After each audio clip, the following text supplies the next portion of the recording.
Salam, hər vaxtınız xeyir olsun. Əziz şagirdlər, hörmətli müəllimlər. Bugün biz sizə qan dövranı sistemi və tənəffüs sisteminin inteqrasiyasından danışacağıq bir loxma biologiya dərsində. Bəli, bu dərsimizdə gördüyümüz kimi ürəyin şəklində göy və qırmızı damarlar var. Göy damarlar çirkli qanı, yəni oksigeni az olan qanı göstərir. Yəni bu damarlardan oksigen az olan qan hərəkət eləyir.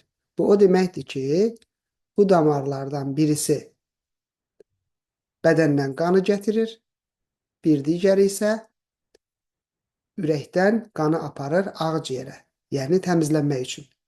Birisi ürəyə gələn damardır, bu damar. Bu damarlar boş damar adlanır, vena cava deyirlər latınca. Vena cava damarları birisi aşağıdan, birisi yuxarıdan gətirir bu kameraya. Gördüyünüz kimi 4 dənə kamera var, 4 dənə otaq var. Bu kamera sağ qulaqçıqdır. Və bu kameraya gətirəndən sonra buradan aşağıya, yəni sağ mədəciyə düşür. Sonra isə sağ mədəcikdən bu damarlarla ox işarəsinin gördüyünüz kimi burada bu damarlar gedir ağciyərə təmizlənmək üçün. Təmizləndikdən sonra necə bu baş verir bilirsiniz, ağciyərdə alveollar var, bir şar kimi kisələr var. Həmin kisələrin ətrafında çoxlu kapillyarlar var. Orada hava mühiti ilə damardakı qan mühiti çox yaxındır bir-birinə. Ona görə fərq olduğu üçün, yəni qanda oksigen çoxdur, karbon azdır. Həmin dövr ərzində deyək ağciyərdə o kisənin ətrafındakı damarda oksigen azdır, karbon çoxdur. Ona görə də oksigen az olduğu üçün, ağciyərdə də oksigen çox olduğu üçün ağciyərdən oksigen keçir qana. Qanda da karbondioksid çox olduğu üçün qandan keçir ağciyərə və beləcə qazlar mübadiləsi baş verir. Yəni lazımsız qazlar həmin zaman üçün deyək ki, artıq olan qazlar ağciyərə keçir, lazım olan qazlar isə ağciyərdən damara keçir və beləcə artıq qan təmizlənmiş olur. Beləcə sonra qayıdır. Bu gəlir ağciyərdən sol qulaqçığa. Sol qulaqçığa gəldikdən sonra artıq burada təmiz qandır. Keçir buradan təzədən sol mədəciyə. Biz ona görə deyirik ki, sol tərəfdə həmişə təmiz qan var, sağ tərəfdə çirkli qan var. Sağ mədəciyə, sağ mədəcikdən isə ürək döyünəndə vurulur aorta damarına və bu aorta damarı vasitəsilə gedir bütün damar, bütün bədəni hərəkət elətdirir. Deməli, gördüyünüz kimi ürəklə ağciyər çox yaxın əlaqədədirlər.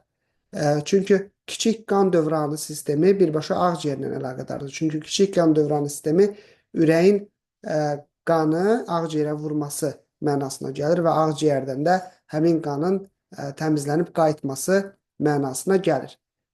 Böyük qan dövranı sistemi isə ürəkdən qanın bədənə vurulması və geri qayıtması mənasına gəlir.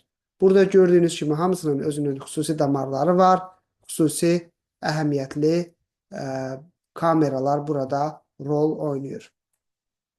Bəli, bu şəkildə də çox gözəl bir diaqram var. Gördüyünüz kimi ürəkdən damar çıxır. Baxın, bu aortanı təmsil edir. Bu aortanı təmsil edir. Gedir bir qismi baş və qollara, bir qismi bütün bədənə gedir. Hərəkət edir, bağırsaqlara gedir, qaraciyərə gedir, hər tərəfi dolaşır. Dolaşdıqca görürsünüzmü? Yolun bir hissəsində artıq çirklənir. Yəni, oksigen azalır, karbondioksid çoxalır. Və bu artıq venalarla qayıtmalıdır. Ümumiyyətlə, bildiyiniz kimi, ürəkdən çıxan damarlara arteriya deyilir, ürəyə gələn damarlara isə vena deyilir. Və arteriyalarla çıxdı, gəzdi, dolaşdı, qayıdır indi ürəyə. Ürəyə qayıdanda artıq çirklənmiş vəziyyətdədir, ona görə gedib bu təmizlənməlidir. Kiçik qan dövranı sistemi üçün gedir, ağciyərə də bir dənə dövrə vurur, gəlir. Ağciyərə bir mənada baş çəkir, orada təmizlənir, qayıdır, gəlir ürəyə. Bu kiçik dövrə, kiçik qan dövranı sistemi adlanır, ürək və ağciyər arasında reallaşır.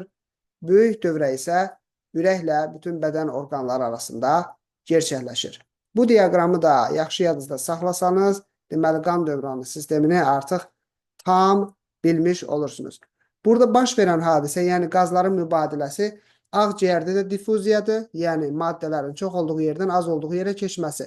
Yəni difuziya nə deməkdir? Bu deməkdir. Maddə, qazlar çox olduğu yerdən az olduğu yerə hər hansı bir enerji istifadə eləmədən hərəkət eləyir.